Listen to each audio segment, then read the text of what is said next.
오늘 우리에게 주시는 하나님의 말씀 골로새서 3장 12절부터 17절까지의 말씀입니다. 오늘 설교의 제목이 좀 웃기기도 하고 유치하게 느껴지기도 하고 잘 살아보세 했는데요. 옛날 생각이 났어요. 제가 국민학교 다니던 시절에 가방을 들고 집을 나서면 어김없이 동사무소에서 노래가 나옵니다. 새벽종이 울렸네. 새마을 노래가 쭉 나오고요. 그 다음에는 또 이어지는 노래가 이 노래가 나왔죠. 잘 살아보세 하고 이제 이 노래가 나왔어요. 그 기억이 납니다. 잘 사는 거 우리가 다 바라는 거 아니겠습니까? 그러면 여러분 어떻게 사는 것이 잘 사는 것일까요? 제가 어렸을 때는 누구네 집 잘 산다. 보통 부잣집 아이들에게 그렇게 표현했습니다. 좀 경제적으로 넉넉하고 이렇게 사는 집들을 잘 사는 집이라고 그랬지요. 이 노래 나올 때 그런 것 같아요. 그때 보릿고개를 넘기면서 배가 고팠고 촉은 목피 먹을 게 없으니 풀뿌리 캐서 먹고 나무 껍질 벗겨서 먹고 그러던 시절에 정말 우리도 하루 세 끼 배부르게 쌀밥에 고깃국 해가지고 먹어보는 것이 소원이었을 때 그때 잘 살아보세 하고 노래를 불렀던 것은 우리도 한번 등 따숩고 배부르게 살아보자. 그게 잘 사는 것이라고 생각을 했지요. 지금은 보면 어때요? 배고픈 분 있습니까? 날씨가 춥기는 하지만 추워서 못 살겠다 생각하시는 분 계신가요? 이제는 배가 불러요. 이게 육체적으로는 거의 부족함이 없습니다. 그러면 우리는 지금 잘 살고 있는 것인가요? 어때요, 여러분? 지난 1년 잘 사셨습니까? 네. 우리가 어떤 사람의 인생을 보면서 그 사람을 평가한다고 할 때 그 사람이 살아있을 때에는 제대로 정확한 평가를 내리기가 어렵습니다. 그 사람이 있던 자리에서 물러나거나 아니면 그 사람이 목숨을 다해서 죽게 되었을 때 그럴 때 이제 그 사람 살아온 인생을 쭉 돌이켜보면서 재평가하게 되는데 달라지는 경우가 많습니다. 그 사람이 그 자리에 있었을 때에는 미화되었던 모습들이 좋게 평가되었던 모습들이 그 자리에서 물러난 이후에 각종 비리가 드러나면서 얼룩진 모습으로 바뀌는 경우들이 굉장히 많잖아요. 요즘에 우리 어렸을 때만 해도 남자아이들은 이 다음에 커서 너 뭐가 될래? 라고 물어보면 어김없이 80% 이상은 뭐였을까요? 대통령이 되겠다고 했습니다. 요즘 아이들 커서 뭐가 될래? 하고 물어보면 대통령이 되겠다는 아이들이 한 명도 없답니다. 너 대통령 되고 싶지 않니? 되고 싶지 않대요. 아이들도 아는 겁니다. 대통령에 있는 것은 좋은데 임기가 마치고 나면 어김없이 감옥에 들어가게 되고 이렇게 되는 모습을 보면서 이제는 아이들도 아는 거예요. 야, 대통령이 좋은 자리가 아닌가 보다. 이런 생각을 하는 거지요. 우리가 이 대통령의 뒷모습을 보더라도 그 자리에 있을 때에는 제대로 평가하지 못해요. 입을 다물고 있다가 물러나기만 하면 대통령 재임 시절에 했던 잘못된 일들을 들추면서 재판을 하고 그렇게 재평가가 되는데요. 그런 것을 보면 우리가 참 결론 내리기가 어렵지 않은 것 같아요.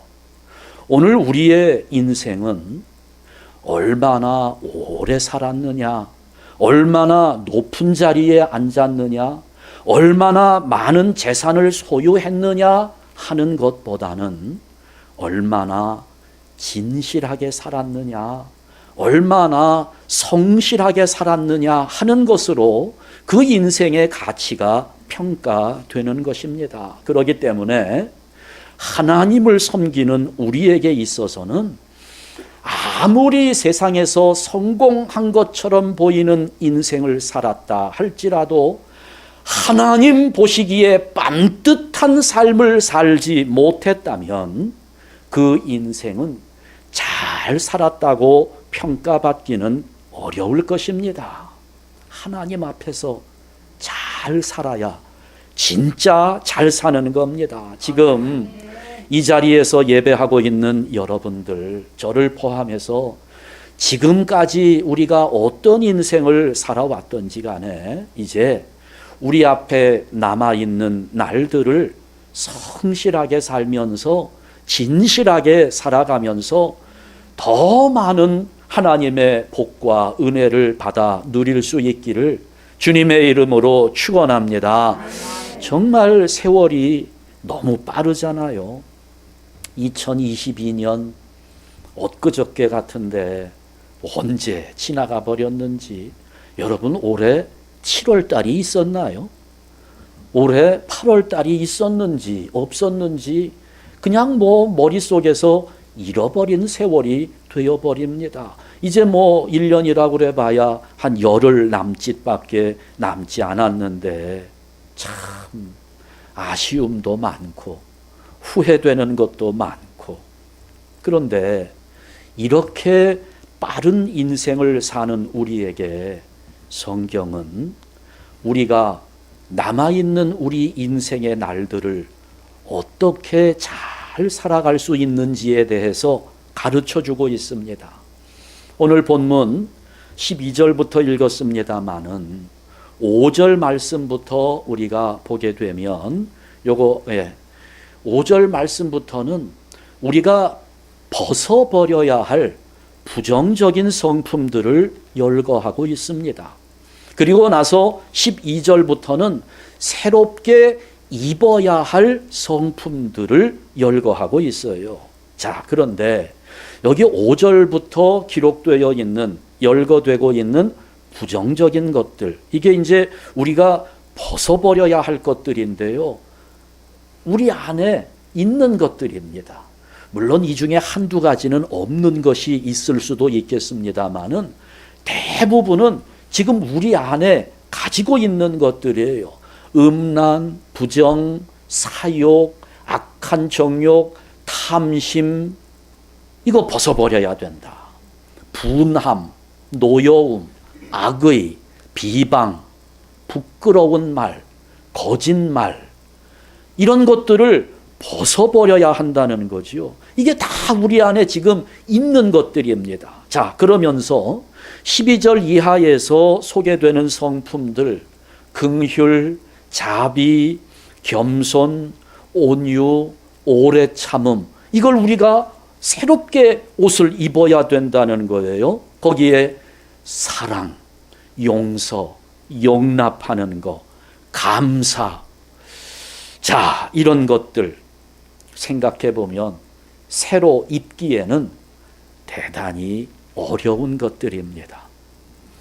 여기에 오늘 우리 그리스도인들의 고민이 있어요. 이거 벗어버려야 할 것들은 이미 우리 안에 너무 많이 채워져 있는데 이거 하나씩 다 벗어버리는 것도 어려운데 새롭게 입어야 할 이 성품들조차 이게 쉬운가 하면 쉽지 않은 겁니다. 너무 어려워요.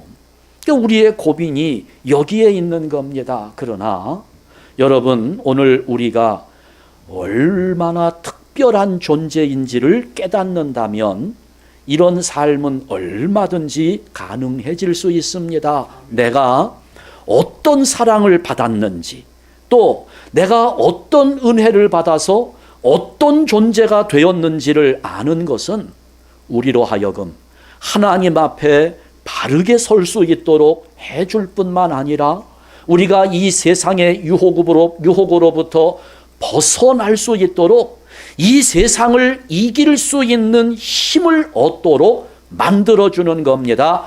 알아야 되는 거예요. 깨달아야 됩니다. 나는 어떤 존재인가? 여러분, 그러면 과연 우리의 정체성은 무엇일까? 오늘 우리는요, 하나님의 은혜로 예수 그리스도와 함께 죽었다가 다시 살리심을 받은 존재들입니다. 이걸 믿고 있는 자들이에요. 진노의 자녀였던 우리가 하나님의 사랑을 받는 자녀로 변화된 것입니다. 인생이 달라졌다는 거예요. 그렇기 때문에 여러분, 우리가 현재의 삶 속에서 고통 속에 들어갈 수 있어요. 고난도 받을 수 있습니다. 여러 가지 어려움을 겪을 수도 있어요. 힘듭니다. 그러나 그럼에도 불구하고 여전히 우리는 변함없는 하나님의 특별한 사랑을 받고 있는 존재라는 겁니다. 여러분, 이걸 믿어야 되는 거예요. 나의 존재가 그렇습니다. 오늘 12절 말씀 한번 다시 보시게 되면, 그러므로 너희는 하나님이 택하사 거룩하고 사랑받는 자처럼 행하라는 것입니다. 사랑받는 자처럼 이렇게 했는데요, 이거 번역을 좀 다시 하면 좋을 것 같아요. 다음번 개정되는 성경 번역에서는 아마 이렇게 번역하면 좋을 것 같습니다. 사랑받는 자처럼, 이것보다는 사랑받는 사람으로서, 사랑받는 사람으로 살라는 겁니다. 이게 실제로는 사랑받는 자가 아닌데 사랑받는 자인 것처럼 그렇게 살아가라, 그거 아닙니다. 이미 하나님의 사랑을 받은 자로서, 또 지금도 변함없는 하나님의 사랑을 받고 있는 자답게 살아가라는 말씀입니다.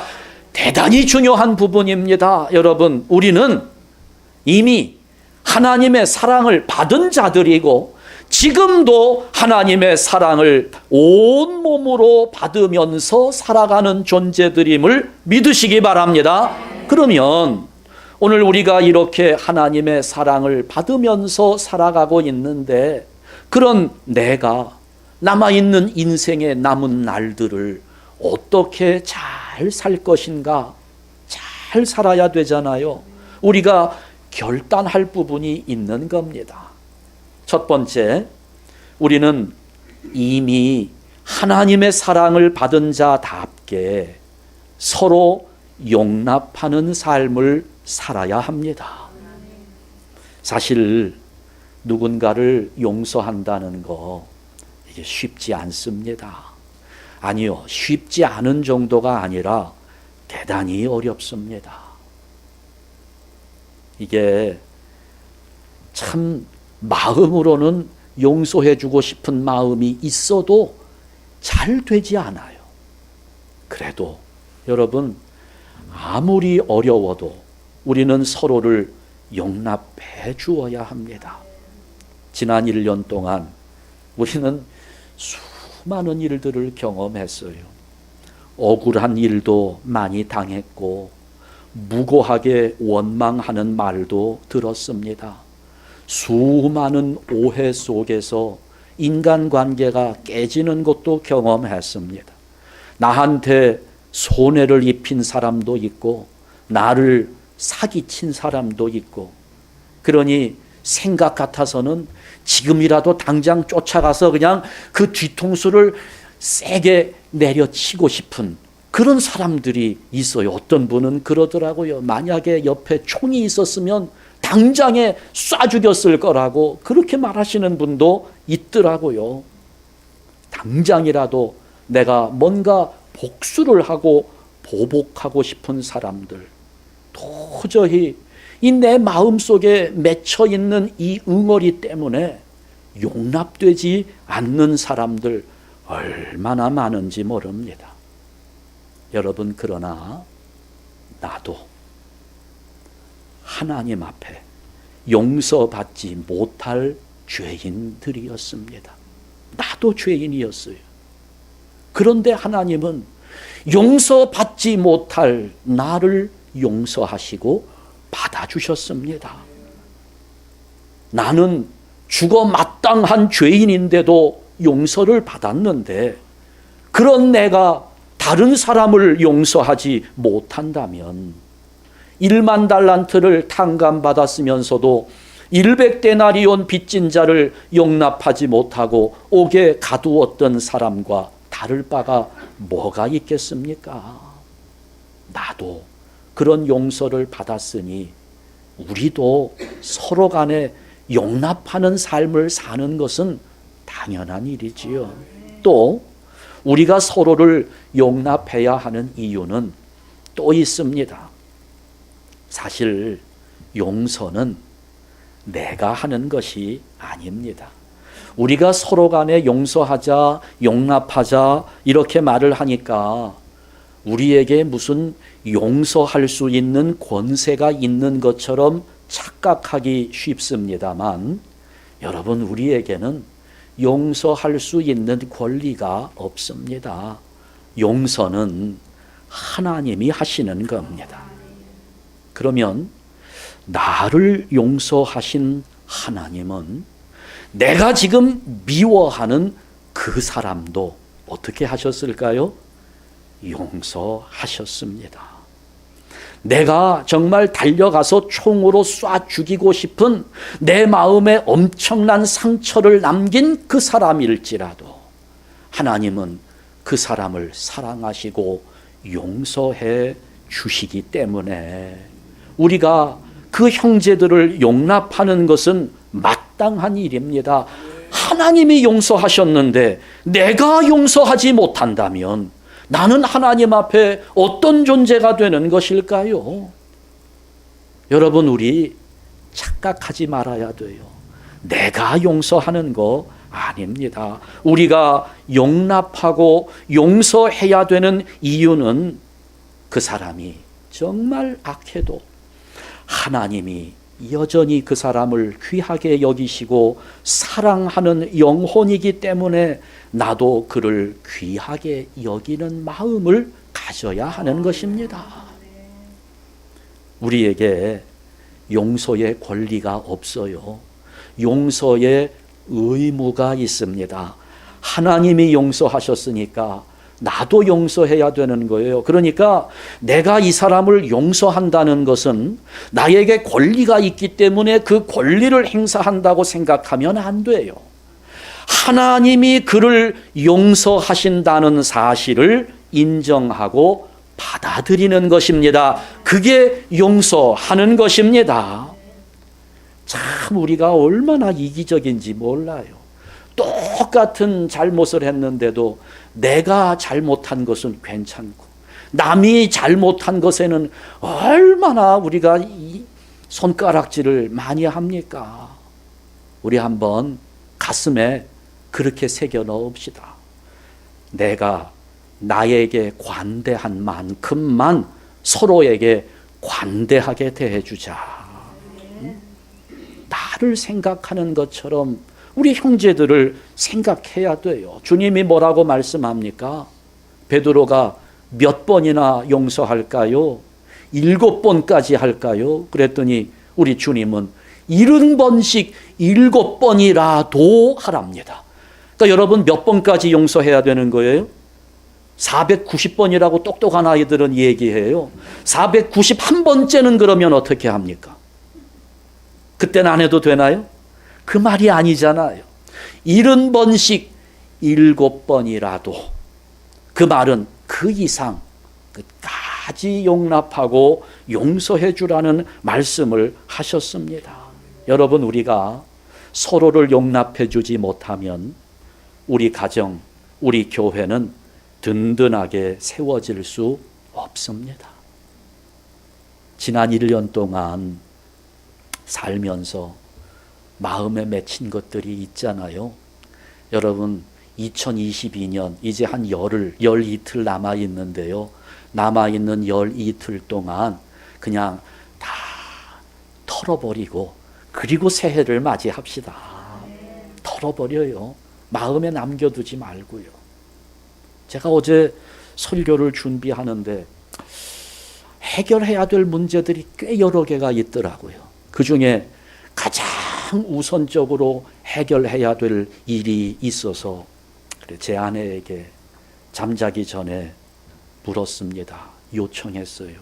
여보, 지난 1년 내가 당신 속상하게 한 거 있어도 그거 마음에 담아두지 말고 다 털어버리고 그리고 또 우리 새해 시작합시다. 그랬더니 제 아내가 오케이 하더라고요. 예. 얼마나 마음이 편한지 몰라요. 여러분, 남편과 아내 사이 부부 관계에서 맺혀 있는 거 여러분 다 털고 갑시다. 남편 마음에 안 들어도요, 내 남편 하나님이 사랑하시는 남편이니까 나도 사랑하는 겁니다. 아무리 바가지를 긁어대도요, 하나님이 사랑하는 아내니까 내가 사랑해야 되는 거예요. 부모와 자식 간에도 마찬가지입니다. 털고 갑시다. 자식들 속색였어도요, 다 털어내고 그리고 용납하고 용서하고 새해를 맞이하는 거. 부모님이 정말 원망스럽고 부모님이 내 마음을 참 아프게 만들었어도 그거 다 털어버리고 정리하고 용납하고 새해를 맞이하는 거. 여러분, 그럴 때 우리 가정은 정말 건강해지고 행복해지고 그럴 때 우리 가정이 천국의 모습으로 변화될 수 있는 것입니다. 우리 교인들도 마찬가지, 성도들도. 저도요, 여러분 때문에 가끔 마음 아플 때가 있어요. 목사는 무슨 상처도 안 받고 그냥 사는 것처럼 오해하지 마십시오. 저도 여러분 어떤 말 한마디에 확 꽂힐 때가 있고요, 비수를 맞는 것처럼 아플 때가 있지만 제가 어제 설교를 준비하면서 기도하는 중에 하나님 다 용납하겠습니다 하고 준비를 했어요. 그러니까 또 제가 반대를 보면 여러분도 또 저 때문에 상처받으신 분들 아마 있을 겁니다. 제가 의도를 했건 안 했건 내 눈빛 하나 때문에 내 말 한마디 때문에 여러분 가슴에 상처받았던 것, 내가 오늘은 좀 멋있게 보이려고 옷을 쫙 차려 입고 갔는데 저 목사가 알아주지도 못하고 인정도 안 해주고 여러분 그래서 마음에 상처가 된 것들, 여러분 넓은 마음으로 용납하고 가주시기 바랍니다. 예. 우리 장로님, 예. 혹시라도 그런 것들이 있으면 어떻게 용납하고 갑시다. 예. 우리 장로님이 기도를 많이 하셔야 될 것 같습니다. 이거 오늘 헐리우드에서 양복하시는 장로님께서 하나 이렇게 맞춰주셨는데요. 예. 우리 마음에 상처를 입게 한 형제들 다 용납하고요. 그래야 우리가 2023년을 풍성하게 누리면서 살 수 있는 겁니다. 서로를 용납해 줄 때 우리의 가정이 든든해지고 우리 교회의 모든 것을 책임지시는 그리스도의 평강으로 충만해질 줄 믿습니다. 두 번째, 우리는 하나님의 사랑을 받는 자답게 감사하면서 예배하는 삶을 살아야 합니다. 그래야 잘 살 수 있어요. 우리 그리스도인의 모든 삶은 예배가 기초가 되어야 합니다. 우리 성도는, 그리스도인은 예배를 위해서 존재하는 사람들이에요. 우리의 신앙생활은 예배를 통해서 완성되는 것입니다.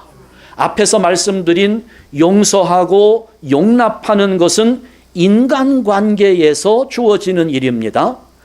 예배하는 삶은 하나님과의 관계를 바르게 정립하는 것입니다. 그러니까 예배는 하나님을 사랑하는 일이고 용서는 이웃을 사랑하는 일입니다. 그러니까 아무리 시대가 변하고 문화와 가치관이 바뀌어도 하나님을 찬송하고 예배하는 삶은 결코 바뀔 수 없는 가장 고귀한 인간의 행위임을 잊지 말아야 합니다. 우리 한번 돌아봅시다. 지난 1년 동안의 삶이 진정으로 하나님을 예배하는 삶이었는지, 정말 하나님을 예배하는 인생이 되어야 할 텐데, 여러분, 그렇게 진정으로 예배하는 삶은 감사로부터 시작되는 것입니다. 감사의 제목을 리스트할 수 있어야 돼요. 페니실린을 발견하신 분이 있지요. 전 세계 인류에게 엄청난 공헌을 한 분입니다. 플레밍 박사님이신데요. 영국의 의사였습니다. 이분이 노벨상까지 받았고요. 많은 인기를 얻었습니다. 하루는 기자들이 플레밍 박사님을 찾아왔어요. 박사님은 평생 많은 연구를 했고 많은 환자들을 치료하면서 많은 발견을 하셨는데, 그 중에서 박사님이 발견하신 것 중에서 가장 위대한 발견은 무엇이라고 생각합니까? 라고 기자들이 물었습니다. 기자들이 뭘 물어볼 때는요, 그 사람들이 원하는 대답이 있어요. 그래, 이 플레밍 박사에게 뭐가 가장 위대한 발견이었습니까? 라고 물을 때에는 페니실린이라는 답을 기대하면서 물어본 것입니다. 그러면서 기다리는데 플레밍 박사가 이렇게 대답을 합니다. 내 평생에 있어서 가장 위대한 발견은 예수님이 나의 구세주가 되신다는 사실입니다. 이렇게 대답을 했어요. 가장 위대한 발견. 그런데 이분보다 먼저 발견한 사람이 있더라고요. 물론 예수님께서 비유로 하신 말씀 중에 나오는 인물이기는 합니다마는, 여러분 잘 아시는 탕자가 아버지의 재산을 가지고 먼 나라에 가서 허랑방탕하고 거지처럼 되었을 때 마음에 회개가 일어나잖아요. 그때 이 탕자가 위대한 사실을 발견합니다. 지금 이런 처절한 자리에서 내가 고통 중에 있지만 내 아버지 집에는 얼마나 많은 품꾼들과 얼마나 많은 먹을 것이 있는가. 내가 여기서 굶주려 죽고 있는데 내가 돌아갈 아버지의 집이 있다는 사실을 탕자는 발견합니다.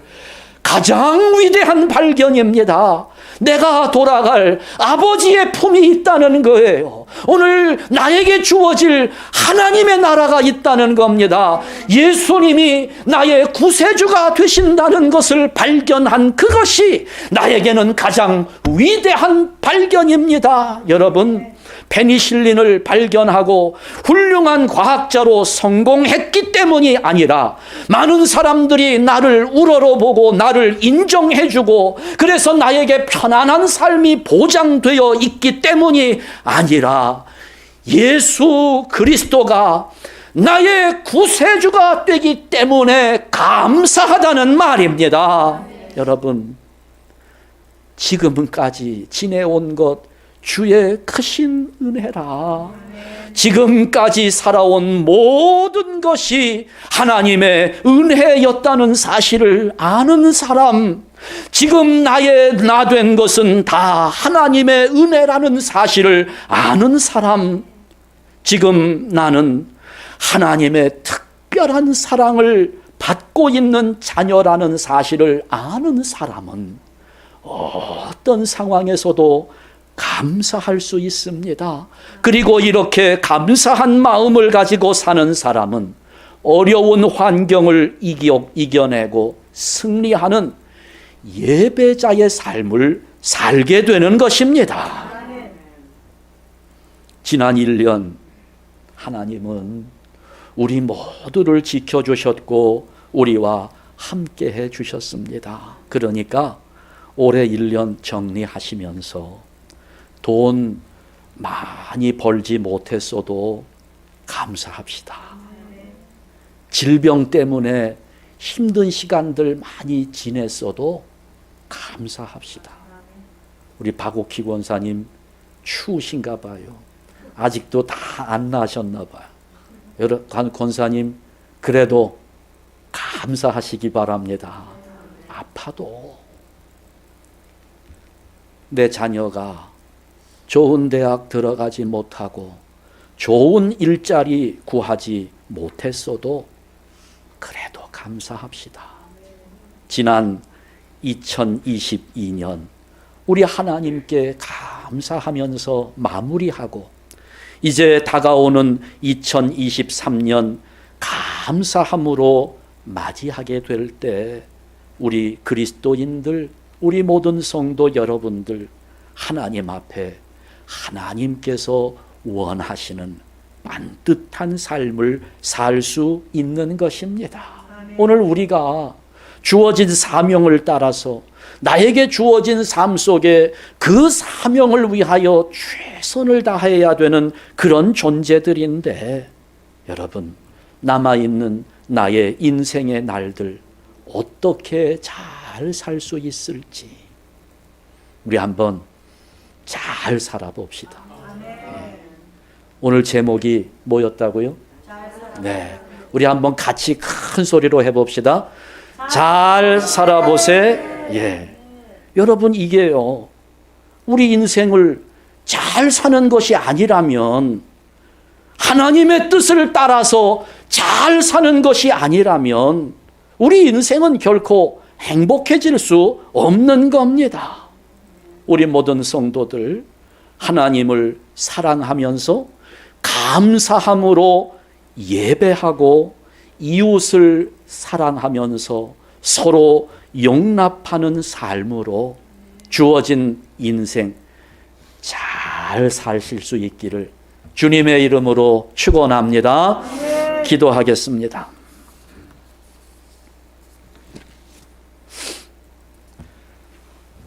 하나님 아버지, 이 시간에 우리가 주어진 말씀을 받으면서 새롭게 결단합니다.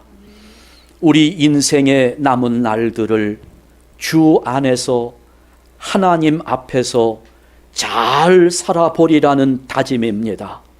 하나님을 사랑하면서 감사함으로 예배하는 자의 삶을 살게 하시고 형제들을 사랑하면서 용납하는 삶이 우리 안에 이루어지도록, 그래서 그리스도의 평강으로 다스림을 받는 복된 삶이 되도록 우리들을 인도하여 주시옵소서. 예수 그리스도의 이름으로 기도하옵나이다. 아멘.